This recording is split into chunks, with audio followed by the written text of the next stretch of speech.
مشکل دیالوگات چیه؟ این که همه چیزو میگن؟ یه دیالوگ ضعیف این شکلیه. عزیزم تو هنوز از دستم عصبانی؟ چرا عصبانی نباشم از دستت؟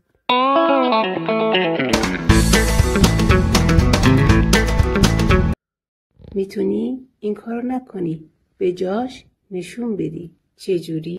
بی توجهی مطلق، به این شکل. عزیزم تو هنوز از دستم عصبانی؟